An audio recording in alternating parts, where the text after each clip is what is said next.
Welcome to this easy InnKeeping quick tip by GraceSoft. In this tutorial, I'll explain the basic use of the quick reservation screen. The quick reservation screen can be accessed either by clicking on the reservation bell up on the top, and that will open up a blank reservation, or by going through the daily, weekly, monthly calendar view. You can look at what rooms you have available and click on the calendar. And as you click on that calendar, it's going to preload the quick reservation screen with the arrival date and the unit selection from the calendar. So we're arriving on December 13th. If this is an extended stay, you can increase the number of nights, or you can update the departure date as you need to. Next, you go ahead and put in the guest information. If they are a returning guest and the system picks up a name match, you will see that it will prompt you for possible matches, and then you'll be able to select them from the list. Alternatively, you are able to click on the search icon here, and that's going to open up a box where you can search by a guest last name or first name, city, state, phone number, email, and etc. Once the guest information is in the system, next you're going to be looking at your room selection. Again, we clicked from the calendar, so the King 3 room is already selected. If you need to add an additional room to that, you can hold down your control key on your keyboard and you can select multiple units. We do have a section down here, referrals. I won't go in details about this right now, but we do have the ability to do group reservations. You can associate a direct billing to that reservation, track agent codes, you can track referral sources, or do a shared room.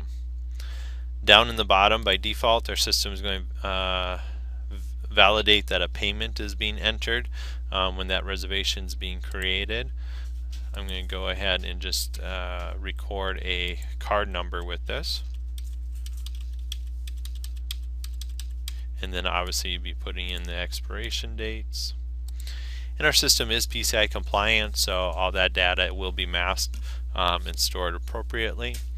If you do choose to use the Authorizenet interface, that's included with our software, and that would allow you to process the payment directly from our reservation screen, and this Process CC button would become available.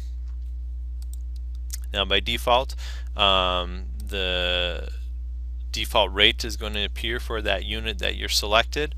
If you need to edit that rate, you are able to change that rate on the fly just by changing that value.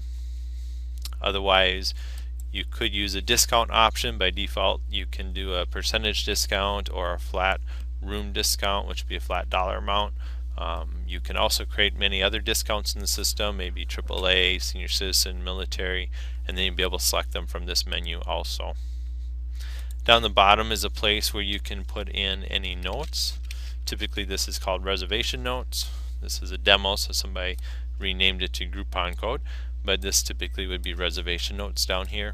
Check in early, late, need an extra bed, whatever helpful information you need to keep with that. Next, we just go ahead and click Save, and then that reservation is going to be saved in our system.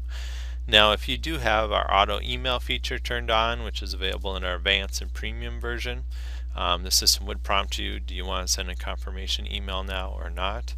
Otherwise, if you're using our basic version, that feature is not available, and you can go into letters, and then from the letters option you'll be able to pre-select one of the pre-formatted letters in our system, and then that's going to merge the guest record with the template of that reservation. And if you do want to make a note, you can go ahead and type any notes into the email on the fly, and then you can go ahead and send that email out to the guest.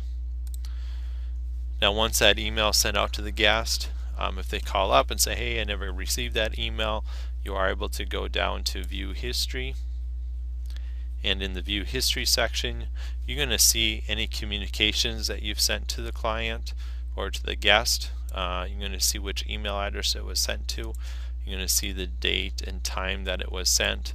It's going to track which worker sent that email, and you can actually click on the letter sent link and that'll show you the content of that letter, so you'll be able to quickly go through and review any of that communication. The history is also going to track any changes that occur within that reservation, so you'll be able to see, what worker made those changes and what those changes were. So you get a good accounting of what's going on within that reservation. A couple other items I'll review is from the billing screen. Once that reservation is created, any future invoice information will be controlled on the billing screen. This may be additional charges or additional payments that you're applying to that reservation. Just a quick overview, you would do that through the account codes. You can click on this magnifying glass and you will be able to see the different account codes that you have set up. Maybe we want to add an additional restaurant charge or POS charge to this reservation. We can select that and then you'll be able to add that at that time. Follow the same process to add additional payments, and once those are completed you are able to then send that by email or print that invoice for the guest. Thanks for viewing this easy InnKeeping quick tip. To learn more, check out one of the following links below to access our Learning Center, or feel free to click on our live chat within Easy InnKeeping. We're here 24/7 the best we can to help answer any questions you have.